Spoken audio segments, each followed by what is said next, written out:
বর্তমানে যারা অষ্টম শ্রেণীতে আছো তোমাদের বাংলা প্রথম পত্র অর্থাৎ সাহিত্য কণিকা বইয়ের মধ্যে তোমাদের অধ্যায় হচ্ছে ভাবু কাজ। এই ভাবু কাজ এই অধ্যায়ের মধ্যে যে সৃজনশীল প্রশ্নগুলো আছে এই প্রশ্নগুলোর উত্তর দিয়ে দিব।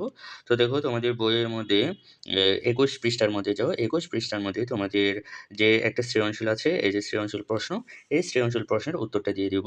তো দেখো তোমাদের সৃজনশীল প্রশ্নের মধ্যে কি, কি আছে? যিনি ভাবে বাঁশি বাজিয়ে জনসাধারণকে নাচাবেন তাকে কেমন হতে হবে। তাহলে এই প্রশ্নের উত্তরটা দিয়ে দিচ্ছি। দেখো তোমাদের এই প্রশ্নের উত্তর হচ্ছে, যিনি বাঁশির বাঁশি বাজিয়ে জনসাধারণকে নাচাবেন তাকে নিঃস্বার্থ ত্যাগী ঋষি হতে হবে। ঠিক আছে? এটা হচ্ছে ক এর উত্তর।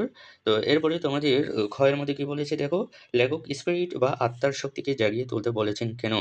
এটা হচ্ছে এইটার উত্তর হচ্ছে এই যে দেখে নাও এখান থেকে এইটুকু পর্যন্ত। এটা হচ্ছে তোমাদের এই এই অধ্যায়ের এই ১ নং প্রশ্নের সৃজনশীল প্রশ্নের খ এর উত্তর এখান থেকে এটুকু পর্যন্ত।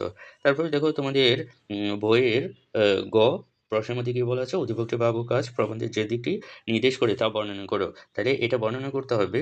গ এর উত্তর দেখে নাও। এই যে গ এর উত্তর হচ্ছে তোমাদের এখান থেকে এটুকু পর্যন্ত। এটা হচ্ছে তোমাদের বইয়ের সৃজনশীল প্রশ্নের গ এর উত্তর। এখান থেকে এটুকু পর্যন্ত। ওকে? তারপরে দেখো তোমাদের এ বইয়ের ঘ এর মধ্যে কি বলেছে? এই যে কল্পনার জগতে হাবুডুবু না খেয়ে দেশ ও জাতির কল্যাণে আত্মনিয়োগ করাই মনুষ্যত্বের পরিচায়ক। মন্তব্যটি ভাবু কাজ প্রবন্ধের আলোকে মূল্যায়ন করো। তাইলে এই প্রশ্নের উত্তর দেখে নাও। এই প্রশ্নের উত্তর হচ্ছে এই যে দেখো ঘ উম এখানে দিয়ে দিছি আমি। এখান থেকে এটুকু পর্যন্ত। এটা হচ্ছে তোমাদের এই প্রশ্নের উত্তর। ওকে? এখান থেকে এটুকু পর্যন্ত।